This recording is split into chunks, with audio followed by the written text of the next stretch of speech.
الله أكبر الله أكبر.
Tahu nggak sih Bang, dari mana uang untuk membiayai segala pembangunan yang ada di Provinsi Banten, Bang? Dari masyarakat. Kayaknya dari pajak sih. Ya, uang yang digunakan untuk pembangunan sekolah kami ya berasal dari pajak. Iya, paling menurut saya mah dari pajak kayaknya, Pak. Ya, dari masyarakat, anggaran APBN, APBD. Oh, kalau untuk pembangunan Provinsi Banten ini, sepengetahuan saya dari APBN anggarannya. Dari APBN. Ya. Tentunya dari pajak jalan, pembangunan. Kalau menurut saya, mungkin dari pajak-pajak warga. Ya, mungkin dari hasil pajak rakyat, Pak. Dari orang yang berbayar pajak, Pak. Dana pembangunan ya, ya mungkin setahu saya mungkin itu berasal dari pajak dan juga retribusi daerah kali ya. Ya kemungkinan ya, saya kan orang awam. Ya kemungkinan kalau pembangunan itu mungkin dari pajak. Ya, dari pemerintah lah.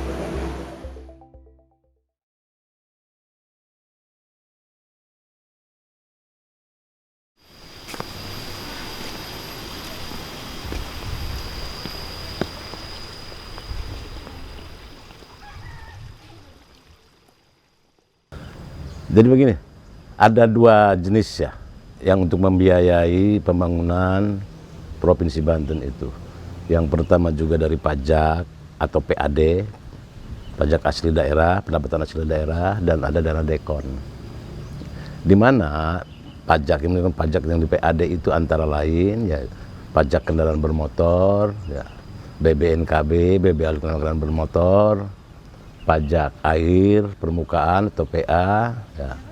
Terus pajak rokok, dan satu lagi yaitu pajak bahan bakar, PBBKB, bahan bakar kendaraan bermotor. Di mana perbedaannya atau ininya antara ya pajak yang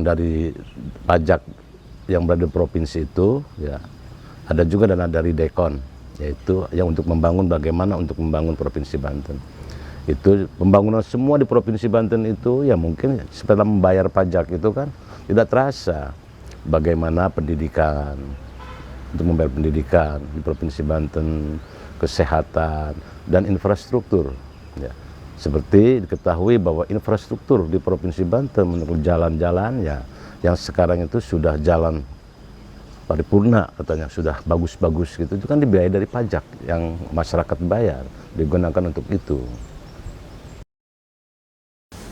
Ya, realisasi pendapatan ya, karena pendapatan itu ada dari PAD, ada dari retribusi juga, ya PAD itu juga ada dari pajak dan retribusi, dan juga ada dana transfer atau dana dekon gitu. Di 2019 pendapatan kita itu ya lagi bagus-bagusnya itu ya, kita target kita 11,6 triliun ya, realisasi 11,2 T atau sekitar 95,74% itu. Sedangkan di 2020 ya ini kita kena dampak semua ini ya, bahkan ya kita ketahui sebanyak 183 negara ya, termasuk Indonesia. Ya Indonesia itu di dalamnya mungkin Banten. Semua provinsi ya terkena dampak dalam pendapatan ini. Begitupun dalam pajak gitu. Di 2020 itu ini kita target turun hanya 10,4 triliun dan realisasinya hanya 10,3 ya, atau 98%. Dan keturunan ini luar biasa ya pendapatan kita ini. Hampir 8,40% penurunan dari 2019. Nah, di 2021 kita target pendapatan kita yaitu 11,9 T. Ya. Namun ketercapaiannya mungkin juga masih ini hanya 11,6 T atau 97,45%. Itu yang diinikan.